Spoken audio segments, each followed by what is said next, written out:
সুস্বাস্থ্যের সাথে ওনাদেরকে কার্যকর ভূমিকা অনতিবিলম্বে গ্রহণ করার ঘোষণা আজকের এই সমাবেশের মাধ্যমে দিতে হবে।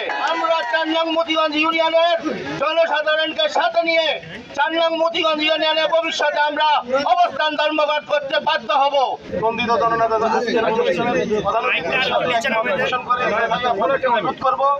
আপনারা আপনাদের কর্মসূচি শান্তিপূর্ণভাবে অব্যাহত রাখবেন দাবি আদায় না হওয়া পর্যন্ত। আমাদের আরামাটি উচ্চ বিদ্যালয়ের ছাত্র শিক্ষক সহ সকলেই আপনাদের এই বাস্তবসম্মত দাবির সাথে একাত্মতা পোষণ করতেছে এবং আজকের কর্মসূচিতে সকলে কষ্ট করে অংশগ্রহণ করার জন্য ধন্যবাদ এবং কৃতজ্ঞতা জানিয়ে আজকের অনুষ্ঠানের এখানে আমাদের দাবি মানতে হবে, আমাদের দাবি মানতে হবে।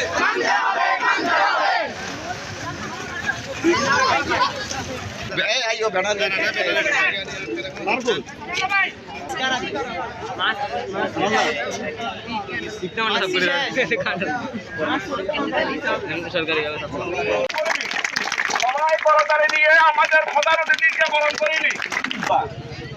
উপস্থিত আজকের মানববন্ধন অবস্থান কর্মসূচির প্রধান অতিথি জানার বিচারক এবং অঙ্গামন্ত্রী আপনাদের সামনে কথা বলতে চাই। জানাবি রূপ সহ আলোচনা করছি অর্থনৈতিক কোনো অধিকার পাচ্ছি না। গত কিছুদিন পূর্বে আমাদের মহোদয়ের কাছে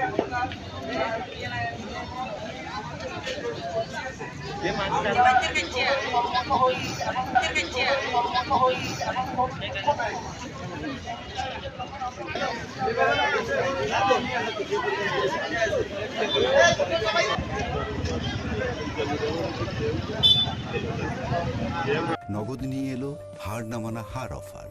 সর্বনিম্ন 10,000 টাকা রেমিটেন্স নগদে পাঠালে থাকছে স্বর্ণের হার জেতার সুযোগ।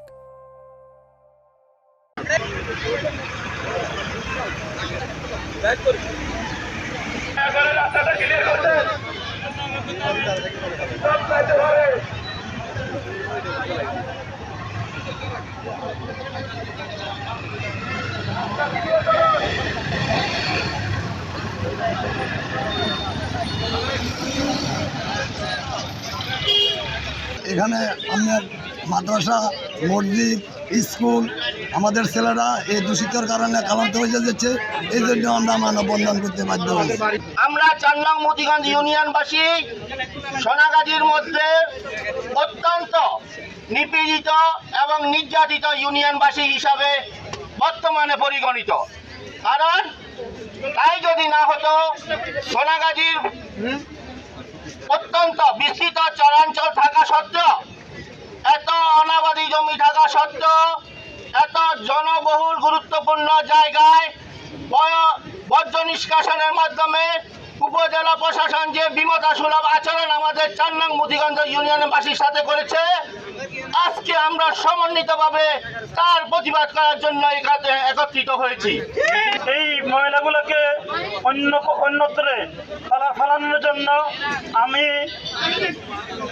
নির্বাহী কর্মকর্তাকে অনুরোধ করব। আর যদি আমরা ইতিপূর্বে আরো 2টা মানববন্ধন করেছি, আজকে 3য় নম্বর মানববন্ধন।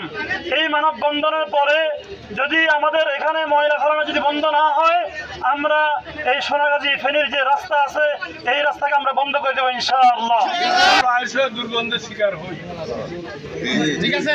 খবর নিয়ে দেখি এই বর্জ্যগুলো সোনাগাজী পৌরসভা থেকে এখানে ফেলা হয়।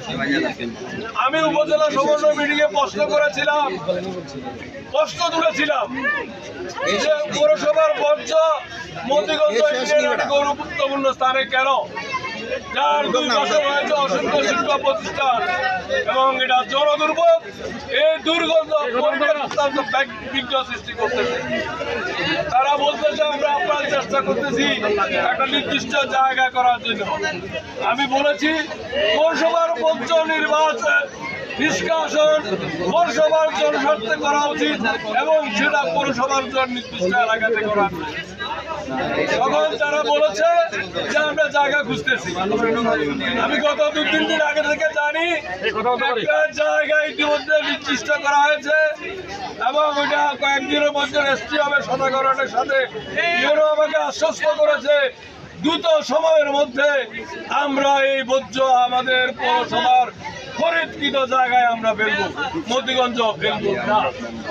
আমরা বলেছি এটা গণদাবি মতিগঞ্জবাসীর নয়, শুধু এই রাস্তা দিয়ে যারা চলাফেরা করে সকলের এটা দাবি। এই দুর্যোগ থেকে মতিগঞ্জবাসী এবং আমাদেরকে রক্ষা করুন। আশা করি দ্রুত সময়ের মধ্যে এটা কার্যকর পদক্ষেপ হবে।